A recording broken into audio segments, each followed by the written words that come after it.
My dear students, आज की class में फिर से मैं नया वीडियो लेकर आया हूँ और ये हमारा होगा एपिसोड 21।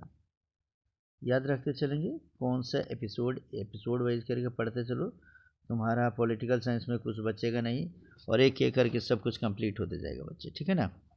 चलो, तो हम पढ़ने जा रहे हैं पॉलिटिकल साइंस के इस 21वें एपिसोड में प्रधानमंत्री और मंत्री परिषद, अर्थात prime minister and council of ministers. इसमें हम पढ़ेंगे बच्चे।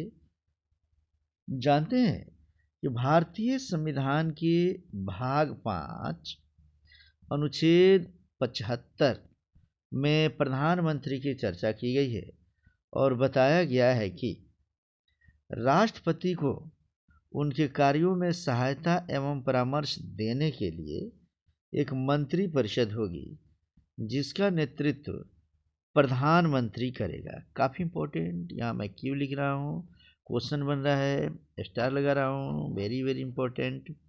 भाग 5 याद रखेंगे। भाग 5 के तहत ही हम राष्ट्रपति को पढ़ेंगे, उपराष्ट्रपति को पढ़ेंगे, प्रधानमंत्री को पढ़ेंगे, अर्थात केंद्र सरकार के जो डिपार्टमेंट्स है जितने भी, इसको हम इसमें पढ़ेंगे। डिपार्टमेंट मतलब प्रधानमंत्री हो, राष्ट्रपति हो, उपराष्ट्रपति हो, ये सब। तो अनुच्छेद बदलते रहेंगे। अनुच्छेद 75 में प्रधानमंत्री की चर्चा की गई है और ये बताया गया है कि राष्ट्रपति को उनके कार्यों में सहायता देने के लिए और राष्ट्रपति को परामर्श देने के लिए मंत्री परिषद होगी और वह किसके नेतृत्व में होगा जी?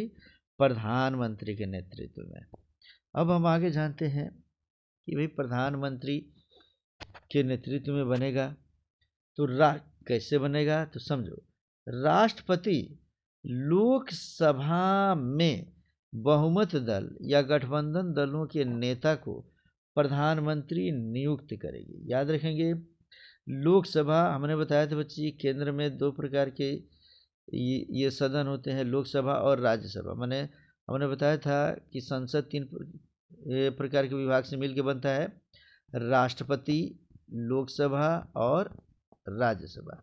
तो इसमें जो लोकसभा होता है, जो एमपी चुन कर जाते हैं बच्चे, देश के अलग अलग जिले से, करीब सभी जिले से एक एमपी चुन कर जाते हैं, जिनकी संख्या है करीब करीब कितनी, 543, 543। तो ये बहुमत दल के नेता या गठबंधन दल के नेता को राष्ट्रपति क्या करता है जी? प्रधानमंत्री बनाता है।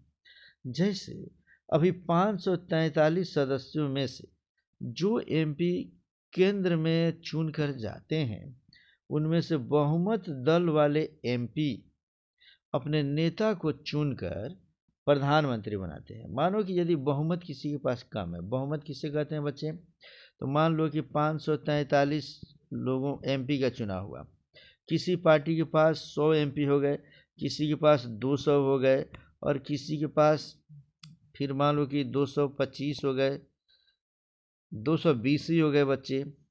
तो इस तरीके से 220 ये हो गया, 4 1 520 हो गया और मानो किसी के पास यहाँ 23 हो गया।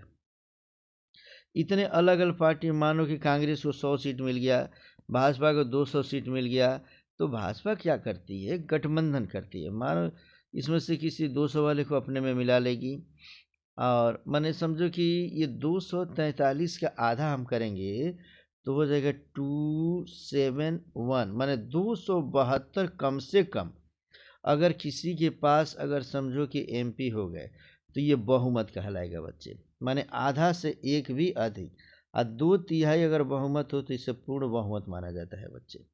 और आधा से एक भी सीट अगर आता है जिस दल को, तो उसे बहुमत मानते हैं हम लोग। आधा से एक भी अधिक सीट आ जाएगा तो इस तरीके से बहुमत दल के जो नेता होते हैं बच्चे, उन एमपी को, माने उसी के नेता को राष्ट्रपति प्रधानमंत्री बनने के लिए और मंत्री परिषद बनाने के लिए वो निमंत्रित करते हैं।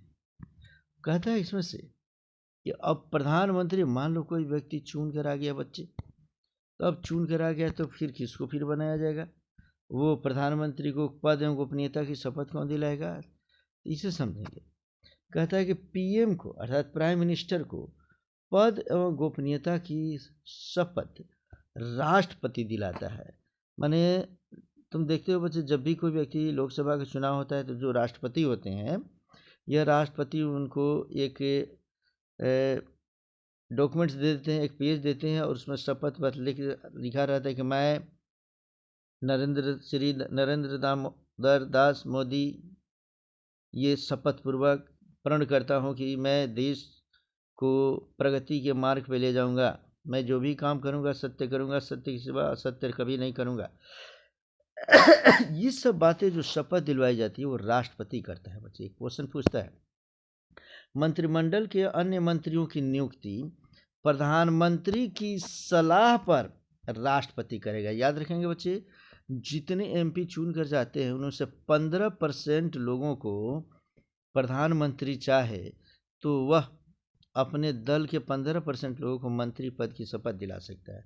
तो प्रधानमंत्री सलाह करते हैं कि इतने लोग हमारे ये मंत्री बन सकते हैं, और इन मंत्रियों को भी शपथ जो देता है वो कौन दिलाता है जी? राष्ट्रपति ही दिलाता है। अब कहता है कि मंत्री परिषद सामूहिक रूप से लोकसभा के प्रति उत्तरदायी होते हैं। यहाँ उत्तरदायी लिखेंगे बच्चे, अर्थात रिस्पॉन्सिबल होते हैं। मंत्री परिषद जितना भी होगा, जितने भी इसमें मंत्री बन के जाते हैं, ये समझो कि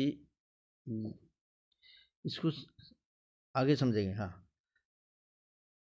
कि जितने भी लोग इसमें मंत्री बनकर जाएंगे ये सब लोकसभा के प्रति समर्पित रहेंगे। माने लोकसभा की मीटिंग होगी तो उसमें सबको आना है, कोई ना नहीं कह सकता। आगे कहते हैं कि प्रधानमंत्री अपना त्याग पत्र राष्ट्रपति को देते हैं। इसे भी समझेंगे हम बच्चे। कहता है कि प्रधानमंत्री अपना त्याग पत्र किसे देगा? राष्ट्रपति को देगा। जैसे प्रधानमंत्री बीच में यदि कोई गलत काम कर दिया, या इलीगली तौर पे प्रधानमंत्री पकड़े गए, या प्रधानमंत्री स्वेच्छा से भी चाहते हैं कि हम अपने पद का